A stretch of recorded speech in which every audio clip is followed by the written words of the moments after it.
An 18-hour exclusive, and we've got Bhavish Aggarwal, the founder and CEO at Ola Electric, talking about Ola Electric's journey, its key launches, view on government tampering with EV subsidiaries, and plans to delist, or rather list, on D Street. Here's his exclusive chat with Nikunj.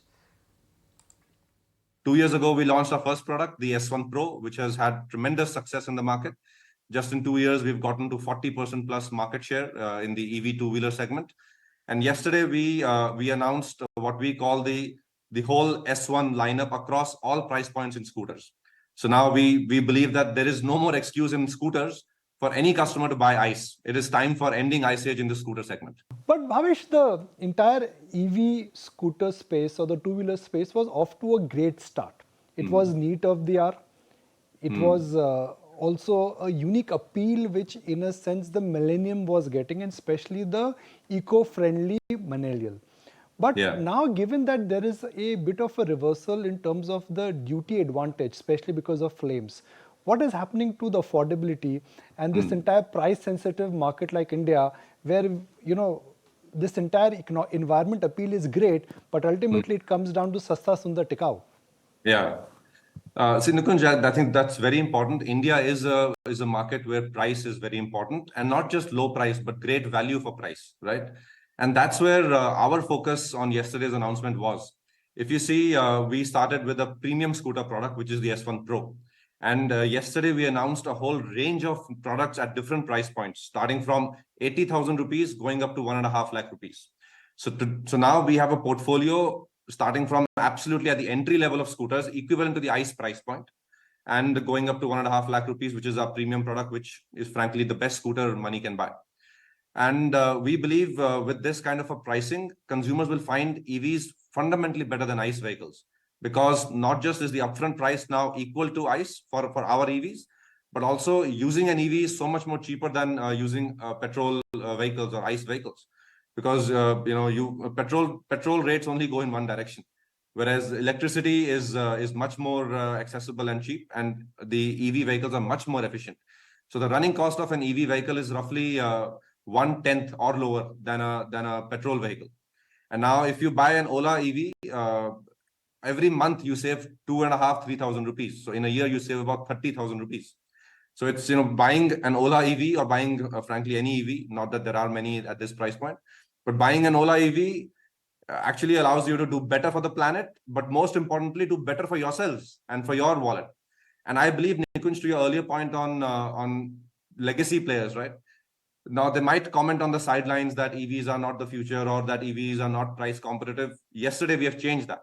And now actually the gauntlet has been thrown to them to react and to bring exciting EV products, competitive EV products to the market and compete.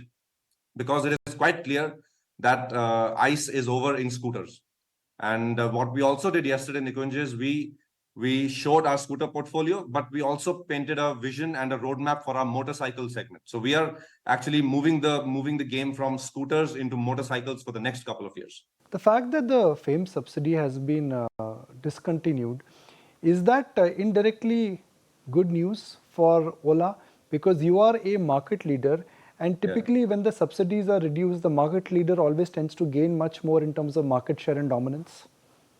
Nikunj, firstly, I want to actually acknowledge the kind of visionary work the government has done over the last many years, where government has set a very clear vision for electrification of India.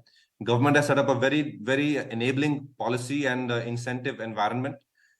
This is what countries which have a strategic vision like China, US, Europe, they have also done it in their ecosystems, and the Indian government has also been very forthcoming, visionary in terms of doing that. And now, as EV penetration is increasing, especially in the two-wheeler segment, the government will slowly taper off subsidies, which is, I believe, absolutely okay. The onus is on manufacturers to truly up their game in terms of having the capability in technology and manufacturing of new age components like motors, battery packs, etc., electronics. The scale of manufacturing and supply chain, as well as the technology, is required to bring price down. And I think the challenge is to us manufacturers to do that. And we have from day one been doing that. We've actually shown our factory to many people. Some of your colleagues might have visited, and they've seen what the kind of scale we've built and the kind of manufacturing depth we have created across multiple components.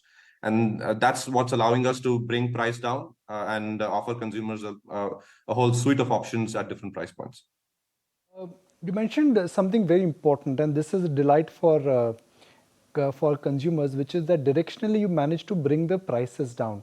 Do you think, given that the entire two-wheeler EV is still dependent on that important battery storage, and battery storage rates will come down, the natural direction for EVs in India is actually south and north-north?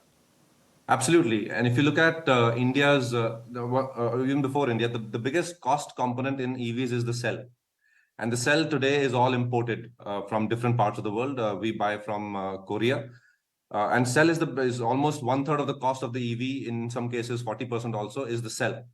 Now, we took a lead 2.5 years ago to start making lithium-ion technology and cells and manufacturing them here in India. And we are the most advanced company in India to be building lithium-ion technology. We are also in the process of setting up our own Gigafactory. Phase 1 is going to be 5 GWh. It's India's first and largest Gigafactory. At full scale, the Gigafactory will be 100 GWh in one single location, one of the world's largest Gigafactories. And by early next year, we will actually make the Gigafactory operational, and we will start consuming our own Indian manufactured cells.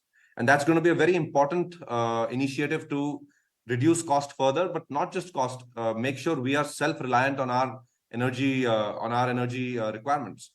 Because if you see the paradigm on energy is moving from petroleum and mining and refining into material sciences and technology.